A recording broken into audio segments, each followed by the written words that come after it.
పరిశుద్ధ నామునకు మహిమ కలుగును గాక.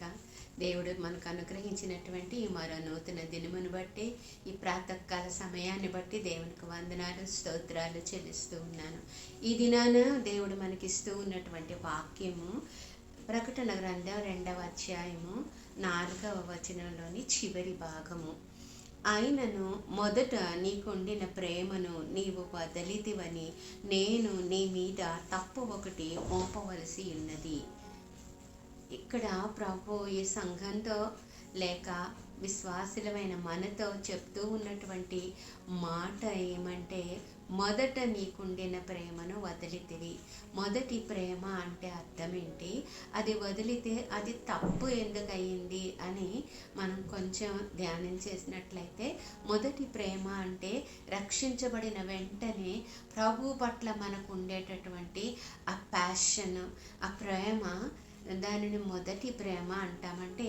అప్పుడు ఎలా ఉంటామంటే, మన కొరకు ప్రాణం పెట్టి మన కొరకు రక్తం చిందించిన యేసయ్యను మనం ఎంత ప్రేమిస్తామంటే, ఆయన కొరకు ఏం చేయడానికైనా, ఆయన కొరకు ఏది వదులుకోవడానికైనా సిద్ధపడి ప్రేమించేటటువంటి ప్రేమ.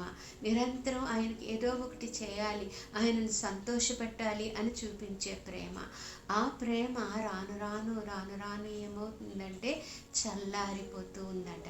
అలా చల్లారిపోయినప్పుడు ప్రభు మనతో చెప్తున్న మాట ఏంటంటే, అది తప్పు, పాపము, తప్పు నీ మీద మోపవలసి ఉన్నది అని చెప్తూ ఉన్నాడు.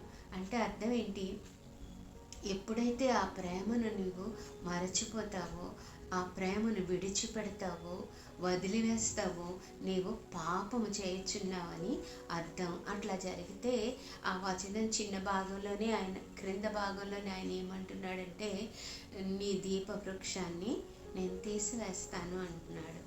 కాబట్టి మన ఫోకస్ అంతా ఎక్కడుండాలంటే, దాన్ని ఎలా సరి చేసుకోవాలి, తప్పుని ఎలా సరిచేసుకోవాలో కూడా ఆ వచనంలోనే ఆయన చెప్తూ ఉన్నాడు. ఏమని, మారు మనసు పొంది నీ క్షమాపణ వేడుకొని నీ మొదటి క్రియను నీవు చేయడం ప్రారంభించినట్లయితే, నువ్వు ఏ స్థితిలో నుండి పడిపోయావో ఆ స్థితిలో నుండి తిరిగి నువ్వు లేవాలి. ఆ స్థితిలో నుండి లేచి నీ మొదటి క్రియలను నీవు చేసినట్లయితే నీవు దేవునికి సంతోషాన్ని కలుగజేసిన వాడవు అవుతావు. చాలాసార్లు మనం అనుకునేది ఏంటంటే, ప్రేమ చల్లారిపోతే అది పాపము అని అనుకోం. కానీ ఇక్కడ చాలా స్పష్టంగా అది తప్పు, ఆ తప్పు నీ మీద నేను మోపుతున్నానని చెప్పి, అది ఎలా సరిచేసుకోవాలో చెప్పి, మరి అది సరిచేసుకున్నట్లయితే నీ దీపవృక్షం నీ దగ్గరే ఉంటుంది అని వాగ్దానం ఇస్తూ ఉన్నాడు. అటువంటి కృపలో దేవుడు నిన్ను నన్ను నడిపించును గాక.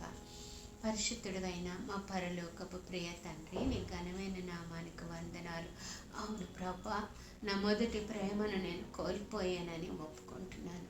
మొదట్లో నిన్ను ప్రేమించినట్లుగా నైనా ఇప్పుడు ప్రేమించలేకపోతున్నానని ప్రయాసపడటానికి మాకు సహాయం చేయమని యేసు నామములో అడిగి వేడుకొంచున్నాం తండ్రి. ఆమేన్.